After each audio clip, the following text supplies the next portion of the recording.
Hi, everyone. Happy New Year. And thank you so much for listening to Unbroken, the podcast. Welcome back. Looking forward to producing a bunch of new episodes for you in 2020. Today's episode's a little bit different. I recently interviewed Carrie Ritch, the mother of Maddox Ritch, a little boy who went missing. His story was all over the news, all over the country. And so I'm just going to post the full interview I did with her here. Carrie wanted to meet at Maddox's gravesite, so that's where we did the interview, so you might hear a little bit of background noise. Thanks again for listening, and here's today's episode. Welcome to Unbroken, the podcast. I'm Savannah Levins. I started this podcast because in my life experience and working as a news reporter, I found everyone's been knocked down or blindsided or had their world seemingly turned upside down at some point. And for many people, it's cathartic to talk about their experiences out loud. And likewise, it can be therapeutic to hear other people's stories and know that there is light at the end of all darkness. If you have a story you'd like to share on the podcast, I'd love to hear from you. Just email unbrokenthepodcast@gmail.com and please rate, review, and subscribe. Like I mentioned today on the podcast, we have Carrie Ritch. If you're not familiar with her story, her son Maddox, I'll do a quick recap of everything that happened, and then we'll just get right into the whole interview. Here's today's episode.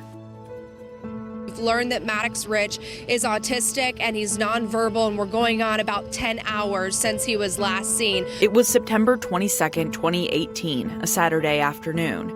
The story was that little Maddox Ritch, a 6-year-old boy with autism, had run off from his father at Rankin Lake Park in Gastonia.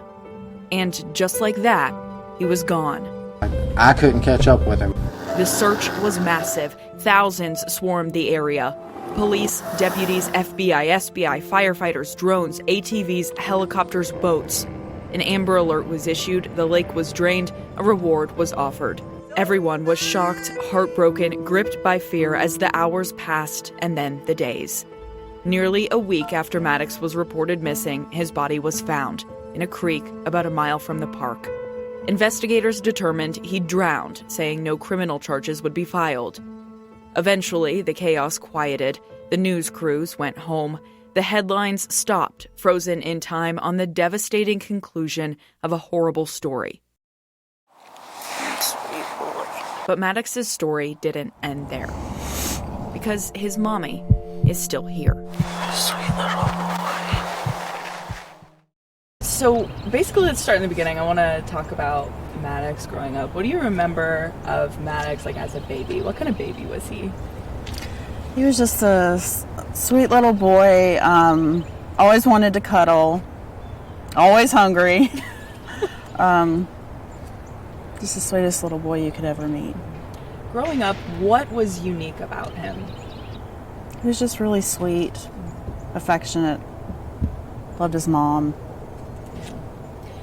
And so he had autism, is that correct? Yes. And was nonverbal. Can you tell me a little bit about that? Because we heard about that, but weren't really sure, exactly what that meant and what that meant for him as a kid. Mm-hmm. Well, he always had a hard time following directions and focusing, and he had a certain way of playing with his toys. He always had to line up his cars and do certain things. He could say a few words, but he couldn't ask questions or tell me what he wanted. Thinking about that day that he went missing, when did you first hear about that? Did you get a phone call, and how did that kind of unfold that day? Yes, law enforcement called me. I didn't recognize the number, of course. It was a private number, so therefore I didn't answer. Number called again, picked up, and there was a voicemail regarding that my son had been missing in Rankin Lake Park. Law enforcement called you first? Yes. Okay. And what was your reaction? I imagine that's one of those things you remember vividly. Still. Right. What was the feeling that you had getting that phone call? Of course, my anxiety was really bad. I couldn't breathe, didn't know what I was going to do, how I was going to get there. Asked somebody to come get me because I didn't know if I could even drive. It was just a horrific time for me, just even remembering it. And that day, did you know he was kind of going to the park with his dad and his girlfriend? Or what did you know about where he was that day? Well, this actually was his second weekend with his dad. And his dad, that was their thing, to go to the park. And I did not know that they were going to the park that day until I received that phone call that Maddox had gone missing. And I imagine you went right to the park. Is that, you said you got someone to like pick you up and bring you there? No, I actually calmed down somewhat and drove myself right away. Yeah. And once you got there, how did things unfold from there? Like, were you just kind of in shock? Did you want to start searching yourself right away? I was in shock, and I most definitely wanted to start searching myself. That was something that I wanted to do. It was just, to this day, it's heart-wrenching. How long had he been missing by the time like you got there? I was told it had been within an hour or two. What did they tell you about the circumstances? Did they just tell you, well, he kind of ran past us, or what did they tell you? Well, I mean, of course, the stories kept changing. My ex-husband kept changing the stories as to where Maddox was, and he was over by the water, he was over by the parking lot. It escalated, and no one really knew where Maddox could have been or what direction he could have gone. That must have been frustrating. Do you think he just wasn't watching and maybe was trying to make things up as to what happened, or what do you think was going on there that he didn't know?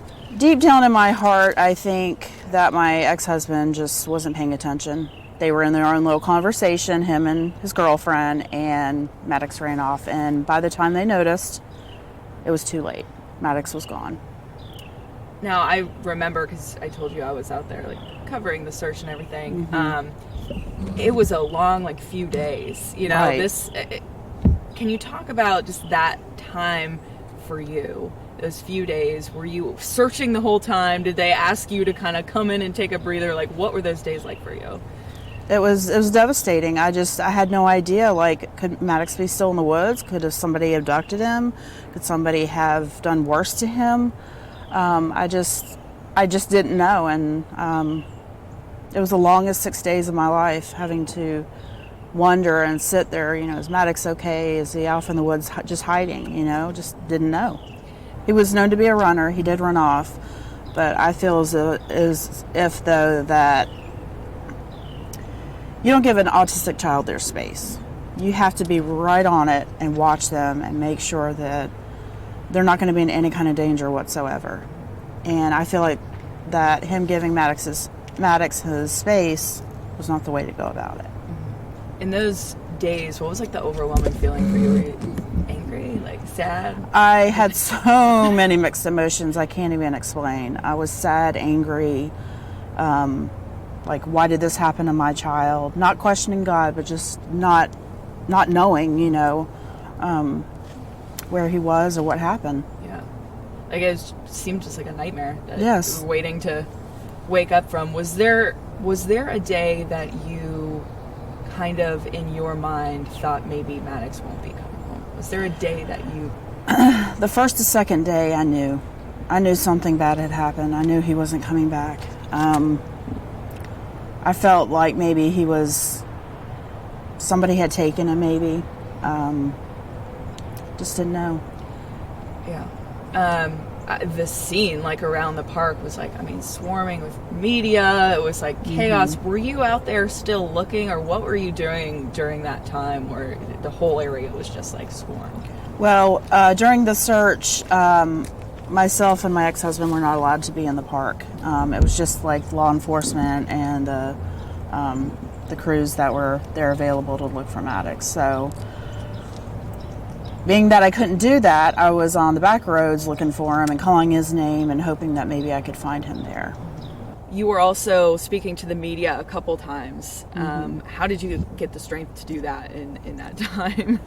It was a lot of prayer, a lot of thinking, a lot of having to write things down just so I could focus on what I was going to say, because it was a hard time for me. But I got through it, and that was it. So a lot of kids go missing, unfortunately. Like, it's not uncommon. Maddox's story, though, was across the country. Like, what do you think it was about him, and what do you think it was about this story that struck so many people? Just that sweet little face, you know, that smile, and blonde hair, blue-eyed boy that he captured so many souls. And I can't thank the community enough, and the law enforcement and Gastonia Police Department and the FBI for all that they did for Maddox and the search. I'm not sure if you watched the news coverage at the time. I probably wouldn't have if I was you, but there were people, like parents who had never met you or Maddox, crying, moms being like, I feel like this is my baby. Did you see that then or later? And like, what was your reaction to these people like so viscerally in love with this little boy that they had never met? I did see videos of people crying and praying and getting together and doing candlelight vigils, and that really warmed my heart to know that there's people out there that don't even know Maddox and came together and did this for him. There were a lot of like conspiracy theories that popped up during all of this. Did you hear about those? What did you think about those? Where you had people being like, well, there's no way this is an accident, Right. I mean, everyone is going to think their own thing and wonder and ponder on what truly happened to Maddox. It's only natural. But it was a very hard time, looking at YouTube and videos and certain comments that were made, and people are going to have their own view on things. So yeah, I think in my experience, people don't want to believe that something like this could happen. Right. It could truly be an accident, and anyone could lose their kid. That's right. What have you learned about like yourself and life through this whole process? Well, to never take life for granted. You never know what's going to happen. I truly miss my little boy, and I know that one day I'll see him again, and that's what keeps me going every single day. Every day that passes, I know that I'm going to see him. Getting the phone call, you said the phone call that he was missing is something you remember forever. I assume getting the phone call that he was found was something. Was that a phone call that you got, or how did that unfold? Two FBI came to my house and told me what had happened, and I was in complete shock. How did you react to that news? Because you said you kind of felt like that was what happened. But how did you react to actually hearing it? It wasn't good. I started screaming and yelling and just wanted my boy back. And it was just, I was in such shock, couldn't believe it. And, The whole time, did you always believe that this was just an accident, that he just ran away and this just happened, despite all the conspiracies that were out there? Did you always just believe that this was just an accident? Sometimes I question it, I wonder, but I believe in my heart that God is going to expose all secrets, and whatever truly happened to Maddox, will come out. What's been the most frustrating, difficult part for you recovering the past year and just going on day to day, waking up, I'm having dreams about Maddox, wondering, where he is, what he's doing. It's been a hard haul this year. Yeah. What about his spirit, kind of lives within you now still? Oh yes, I always feel him in my heart. I know he's always going to be there with me. He may not be there with me physically, but he is there with me. Little signs of birds or butterflies or beautiful rainbow. It captures my heart. Did he like that kind of thing? Birds and butterflies and nature? He did. He loved it. Yes. What did he love the most in this world, do you think? Well, he loved his teddy bear. That was his big thing. And his bouncy balls. Every time we went to like Walmart or Target, he always wanted to get the little bouncy balls out of the machine and bounce them in the store and laugh. And he loved the park. That was his thing. He loved the park. How are you? Taking one day at a time, struggling, with my depression, of course, dealing with not having Maddox here. But with the help of friends and family and the help of God has really gotten me through a lot of pain and hurt. What do you hope that people think of when they think of Maddox Ritch? Just the happy, sweet little boy that he was.